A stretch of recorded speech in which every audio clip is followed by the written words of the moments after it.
do not let anything stop you from making art. Just make things.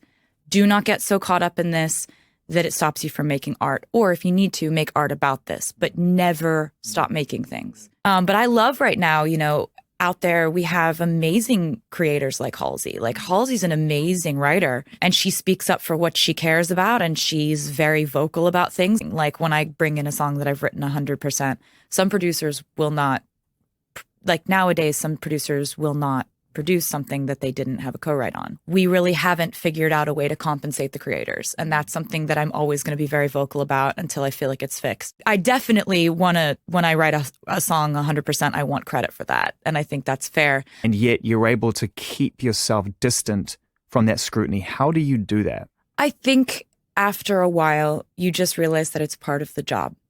There's a lot of things that I tell myself when I'm kind of panicking. And one of the things that I tell myself is like, this is part of it. This is normal. And that's something that I tell a lot of new artists and a lot of people who I end up talking to who are like, hey, so you've been through a lot a little advice of for me? things. Yeah. What I'm freaking out. I'm getting my first wave of bad press. Like, what do I do?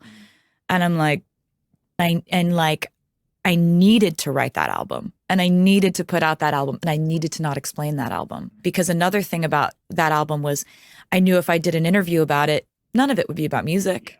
And this entire like lover phase of my life, there's been no distraction from the music. Because you're in a place where you're actually telling a very personal story or telling something so personal to you that someone else's opinion, be it brilliant or otherwise, could only cloud that, really. Yeah, I was actually at the most emo dinner party the other night because Brendan, Yuri, and Sarah, his amazing wife, like had me over. I show up and it's like Brendan and Pete Wentz sitting next to each other. And I just got to ask them every single question. Pete Wentz is probably, if I had to pick a favorite lyricist, it would be a tie between him and Lana Del Rey. Blank Space is a song that's just zingers, one after another, which I definitely learned from listening to Fall Out Boy.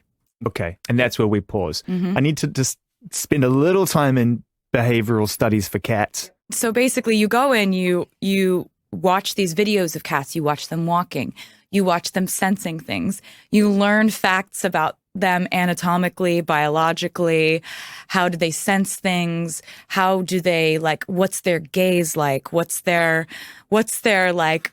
Congratulations first and foremost on the success of Lover, because there's no guarantees even for someone as successful and talented as yourself. Every time you release music, you open it up to the, to the universe and you hope it's discovered. Yeah, and it happens as soon as you put out your second record. Everything you do is a standing ovation on your first record if you're having that breakthrough record.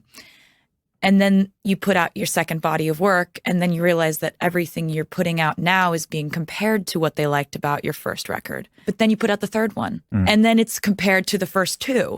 Then you put out the fourth one, then it's compared to the first three, and it goes on and on and on. By the time you're at album 7, you have such a strange, convoluted relationship with your previous work because you're like, damn it, All Too Well was a good song. And I knew with this album, it was like something that was almost a return to form. Like Reputation was such an important record for me because I couldn't stop writing. So I can't, like, when I was like 23 and people were just like kind of reducing me to like kind of making slideshows of like my dating life and putting people in there that I'd sat next to at a party once and deciding that my songwriting was like a trick rather than a skill and a craft.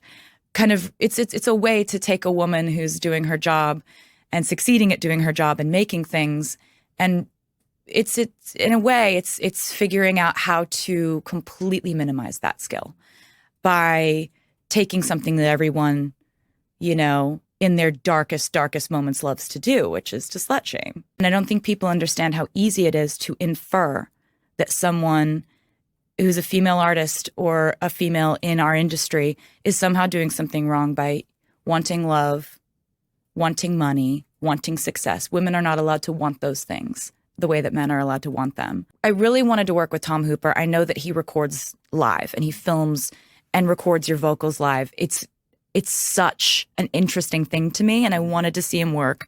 I had actually done screen tests for Les Mis and really? Had met him through that process, like 2012. Yeah. Yes. Really? Yeah. You went for it? Yeah, I didn't get it. Do but people know that? Is that out there?